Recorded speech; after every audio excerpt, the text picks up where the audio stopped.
Bonjour à tous pour notre journal de l'Université d'été de La Rochelle. Grâce au site internet, vous allez vivre l'Université d'été comme si vous y étiez.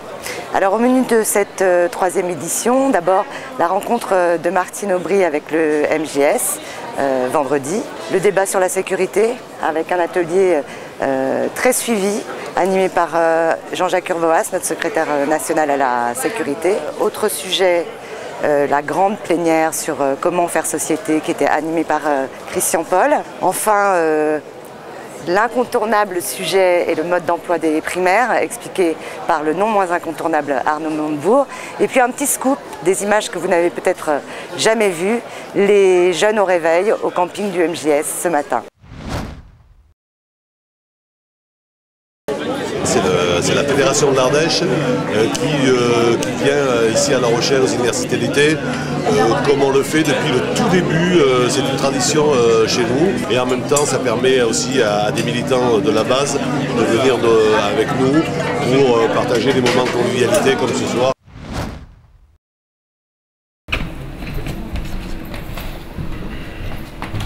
Je crois que dans une démocratie comme la nôtre, il faut qu'il y ait un dialogue, une discussion avec la population, quelle qu'elle soit. Si on diminue les fonctionnaires de police, il faut trouver un autre moyen de réinjecter une autre sécurité sur le territoire national. Il faut déjà bouger les policiers et les mettre là où on a besoin d'eux.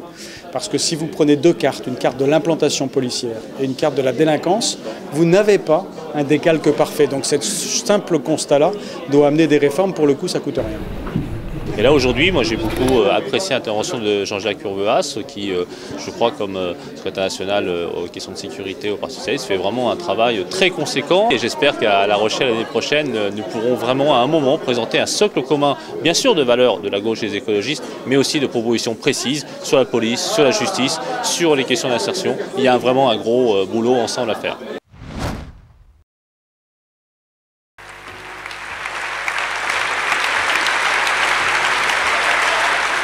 Quand on a envie de savoir ce que pensent les Français, comment ils vivent, il suffit de regarder notre jeunesse. Je pense qu'ils sont aujourd'hui, les jeunes de France, veulent à la fois une autre société, d'autres valeurs, porter avec enthousiasme la fraternité, la générosité, l'ouverture aux autres, mais aussi retrouver une France qui ne soit pas en déclin, qui recrée des richesses, qui porte la recherche, l'innovation en avant. Vous représentez à nos côtés, avec une indépendance que je crois essentielle. Je pense que l'autonomie du mouvement des jeunes socialistes est majeure.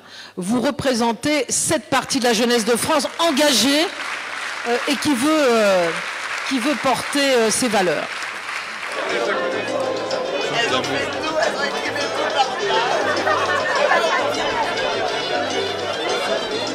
C'était, comme à son habitude, une rencontre extrêmement conviviale entre la première secrétaire et les jeunes socialistes. Une rencontre pendant laquelle les jeunes socialistes ont pu poser toutes leurs questions, mais aussi les jeunes de France que nous avons été interviewés la semaine précédente.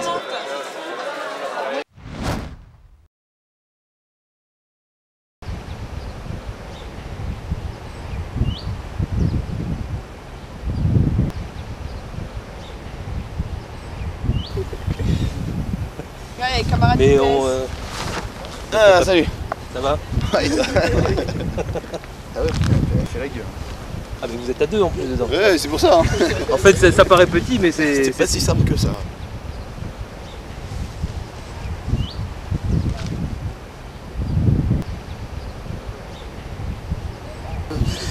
Là, finalement, j'ai envie de dire, je suis en pleine forme, ce qui se voit d'ailleurs à ma tête.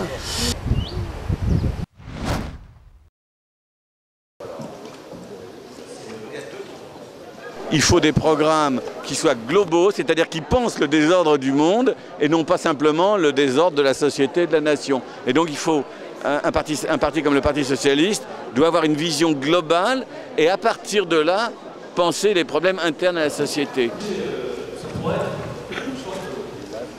Les Français, ils en ont ras-le-bol de la politique spectacle, ils veulent une politique du courage, ils veulent une société du respect et pas une société du mépris, ils veulent une société créative dans laquelle chacun puisse véritablement s'épanouir et puis ils veulent aussi que dans les villes, dans les régions, ça ne soit pas la guerre civile entre l'État et les collectivités locales et qu'on puisse apporter des vraies réponses.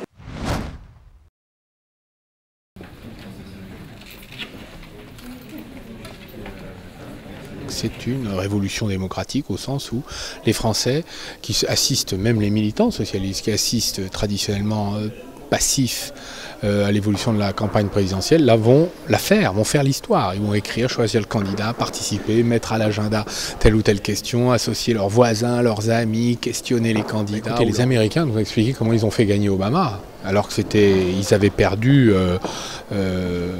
pied dans la société américaine. Ils se sont remis à parler à des gens à qui ne parlaient plus. Ils ont été dans les endroits où, les territoires où ils n'allaient plus, où ils n'étaient plus. Donc c'est exactement la même stratégie que nous suivons. Je lance un appel à tous les Français qui nous écoutent.